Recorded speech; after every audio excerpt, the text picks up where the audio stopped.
يابا شلونكم؟ 5 بوصفة راح نحتاج بطاطا، جبن موتزاريلا، طحين، زبدة، مكعب مرق دجاج، مكعب مرق لحم. بالبداية راح ناخذ البطاطاية راح نقصها يمنى يسرى، بعدين راح نجي من هاي الجهة نقصها قصة صغيرة حتى شنو تثبت عندنا وما تلعب أثناء التقطيع. حتى نسويها فرنش فرايز راح نقطعها شرائح على عرض نصف سنتيم. أنا راح أبقي وياها القشر لأن القشر راح يعطينا نكهة مضاعفة. بعدها راح نجمعهم كلهم سوية، بعدين نقطعهم على شكل أصابع بهذا الشكل. نحاول نخليهم كلهم على نفس الحجم حتى يستوون كلهم بنفس الوقت. بعدها كل ما نقطع كمية من البطاطا راح نشيلها ونخليها بمي بارد حتى شنو ما تسود عندنا البطاطا تبقى فريش أطول فترة ممكنة.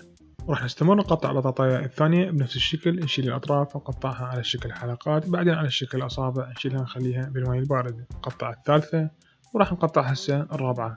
خلنا ناخذ استراحة لأن بدأت إيدي تأذيني. إحنا كشفات هواية نستعمل السكينة، فبالتالي يصير الضغط على المعصم مالتنا كلش قوي، خاصة إذا نقطع كميات كبيرة. هنا أنا عندي منتج كندي واللي هو أرث رايفلكس، راح أخذ من عنده شوية أخليه على المعصم وراح أفرك المعصم مالتي كلش زين. هسه راح أروح أغسل الإيد الثانية على مود أشتغل بيها. نرجع نجرب إيدنا صلحت لا لا. والله يابا والله صلحت، متى أحس بأي ألم. ممتاز. بعد بهالمناسبة هذه بما انه السبونسر مالتنا كندي راح نسوي لكم الاكلة مالتنا الكندية واللي هي البوتين، اشهر اكلة كندية. هسه راح نكمل تقطيع البطاطا مالتنا وراح نسويها فرنش فرايز. نشيلها نخليها بالماء البارد. ها دقيقة قالوا لي انه هذا المنتج طبيعي 100% وغير زيتي، يعني ما يخرب الملابس. خلي اجربه بالله على الصدرية مالتي. شو بالله؟ والله ماكو شي، والله ماكو شي. لا الحمد لله امور طيبة. هسه فقرة مهمة، لازم البطاطا مالتنا نغسلها كلش زين الى ان هذا المي مالتنا يصير شفاف. النشا الزيادة هذا مريده بعدين ما راح يخليها عندنا كريسبي. هسه راح نجيب طاولة ثقيلة نخليها على الطباخ نشغلها، وراح نجيب نخلي بيها ربع تانكر زيت. بعدها راح نجيب صينية نخلي بيها كلينكس، ولا اقول لكم غيرت رأيي ما راح احتاج صينية، راح نجيب كاسة ونخليها هنا. زيت مالتنا صار حار، راح نشيل البطاطا وننزلها بالزيت. ملاحظة هسه راح نطبخها تقريبا 3 دقائق بس البطاطا مالتنا يتبخر من عندها المي اللي بالخارج، تنطبخ تصير طرية من جوا بس بعدها مستوية نص استاو فقط. بعد تقريبا 5 دقائق راح تشيلوها وتشوفون بيها انه مسامات هاي كلها تفتحت داخل البطاطاية. راح نشيلها ونخليها بالكاسة مالتنا. بعد ما شلنا الكمية الأولى راح نخلي كمية ثانية. ملاحظة لازم نسووها على دفعات حتى يصير عندنا كمية مي داخل الزيت هواية من البطاطا، بعدين البطاطا مالتنا تنسلق وتنقلي. أما على البطاطا اللي استوت قبل شوية طلعناها هي وحارة راح نخلي فوقها شوية هواية نشا.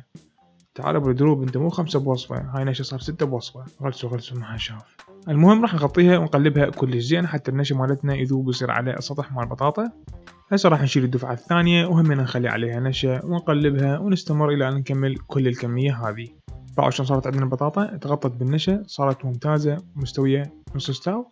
نقدر نجمدها هذه شو وقت بنحب نقليها، بس اني راح اخليها تبرد وبعدين اقليها بدون تجميد.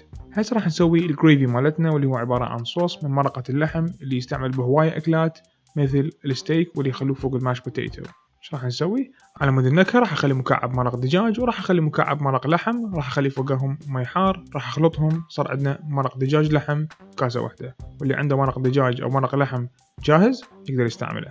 هسه راح نجيب جدر نخليه على النار شوية يحمى، راح ننزل بيه كمية الزبدة مالتنا وراح ننتظرها الى ان تذوب تماما. بعدها راح نخلي رشة زينة فلفل اسود، نحمز الفلفل مالتنا بالزبد ينطينا نكهة تخبل. راح نخلي اكيد وياه ربع طن ملح. بعدها راح نضيف الطحين مالتنا ونبدي نحمسه داخل الزبدة مالتنا. ملاحظة لازم الطحين مالتنا ينحمس زين حتى ما يبقى عندنا قوام الطحين بالصوص، ينطينا قوام جدا لماع سلكي سموث كريمي. ملاحظة إذا شفتوا الزبدة مالتكم كانت كميتها قليلة وشفتوا العجينة مالتكم بدأت تتكتل، خلوا شوية فوقها زيت راح تبدي تتفكك تصير عندكم تخبل. حتى نسوي الفقرة الأخيرة راح نضيف المرقة مال اللحم كلها مرة واحدة حتى ينطيكم صوص بدون تكتلات. أدري هذا عكس ما كل الشيفات قالوا لكم إياه، بس جربوه وادعوا لي. راح نبقى نخفق نخفق نخفق نخفق. هسه راح نخلي فوقها شوية مي على مود نخففها إذا كانت ثخينة، وإذا ما كانت ثخينة نقدر نبقيها تطلع طيبة. هنا راح اخلي فوقها شوية صويا صوص ينطيها لون غامق اكثر ونكهة مركزة. تعالوا بالخمسة بوصفة صارت 7 بوصفة حبي.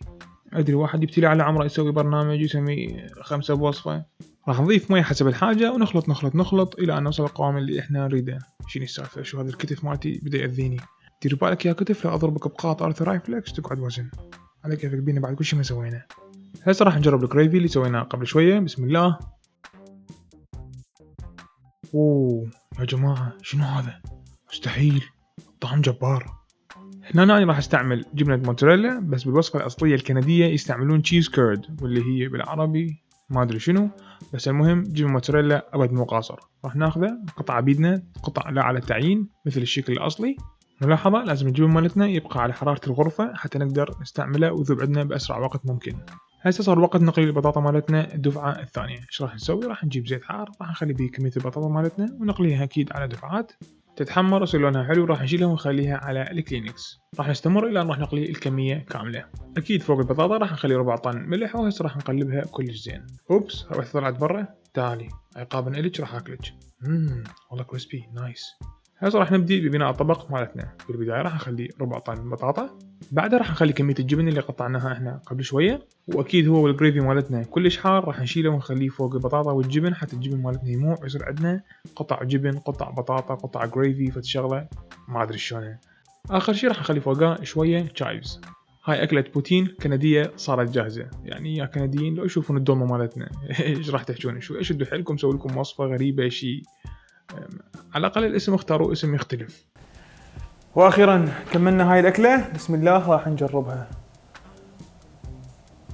يعني صوص وبطاطا وجبن.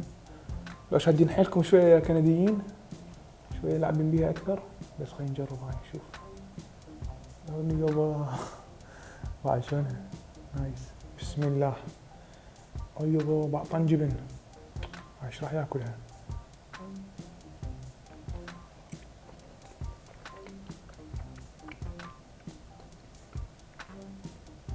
اوكي يعني خلينا الجريفي فوق البطاطا راح الكريسبي مالتها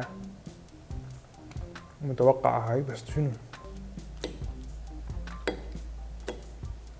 هاي هنا شوية كريسبي لين بالاطراف ما صار عليها صوص.